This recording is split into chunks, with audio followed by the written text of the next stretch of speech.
تو اس موبائل نے ہماری زندگی تو اچھی پہلے ہی اوکھی آئی ہو رہی اوکھی کر چڑی تو ٹالٹن پہ کے سودے کر دو ٹائلٹ سودے کیتے جانے تو میرے نبی پوری توجہ فرماتے تھے. سبحان اللہ. کوئی آپ کو مصافحہ کرتا تو آپ ہاتھ نہیں چھوڑاتے تھے. اور آپ محفل میں کبھی پاؤں پھیلا کے نہیں بیٹھتے تھے ایسے. مطلب آپ بیٹھے نا تو آپ نے کبھی ایسے پاؤں لمبا نہیں کیا.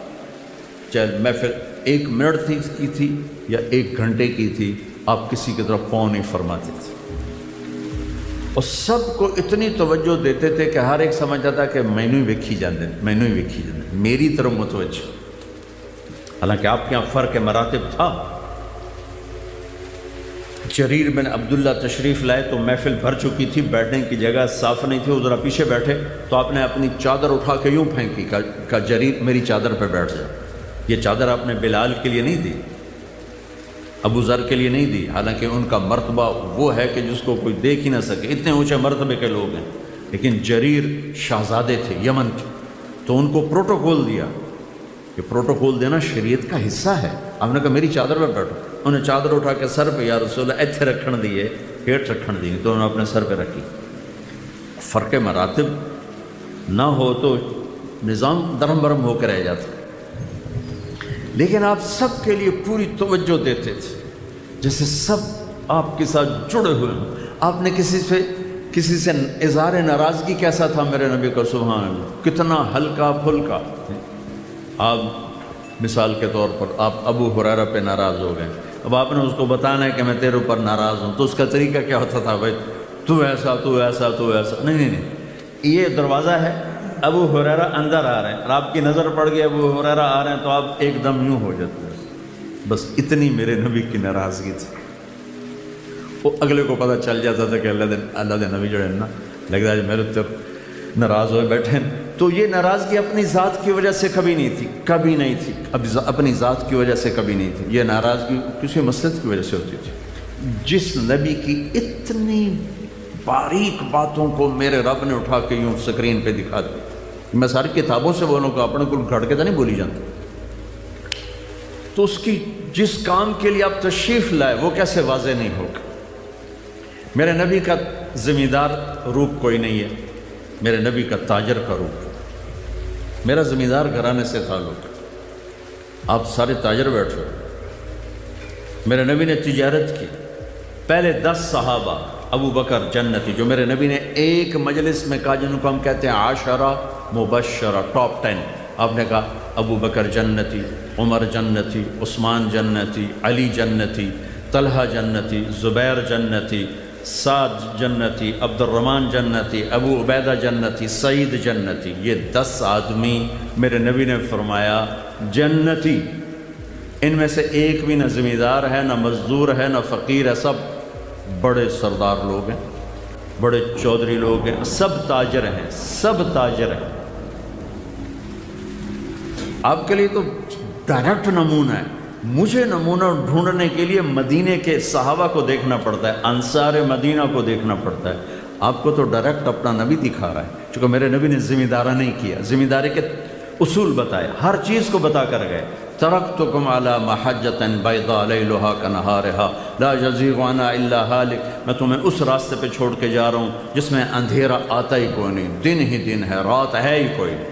جو اس راستے سے ہٹے گا وہ ہلاک ہو جائے گا. تو میرے نبی کے مدنی صحابہ ذمہ دار تھے. مجھے جب کوئی اپنے ذمہ داری کے لیے روشنی چاہیے تو میں صحابہ کو دیکھتا ہوں. آپ تو ڈائریکٹ اللہ کے نبی کو دیکھ سکتے کہ آپ کیسے کھڑے ہوئے, آپ نے کس طرح تجارت فرمائی, مال تجارت کس خوبصورتی کے ساتھ, حضرت خدیجہ کا مال, اس سے پہلے تجارتی سفر جو آپ نے فرمائے ہیں. اور آپ نے یہ خوشخبری ذمہ داروں کو نہیں دی کہ نبیوں کے ساتھ حشر ہوگا. آپ نے کہا سچا تاجر نبیوں کے ساتھ اٹھایا جائے گا, سچا دیانتدار, التاجر الصدوق الامین, سچا ہو, امانت دار ہو, وعدے کا پکا ہو, نبیوں کے ساتھ اٹھایا جائے گا. میرے پیشے کو کیوں نہیں کہا کہ میرا ٹیسٹ ہی کوئی نہیں, ہمارا ٹیسٹ کوئی نہیں. ہم نے گندم کاشت کی,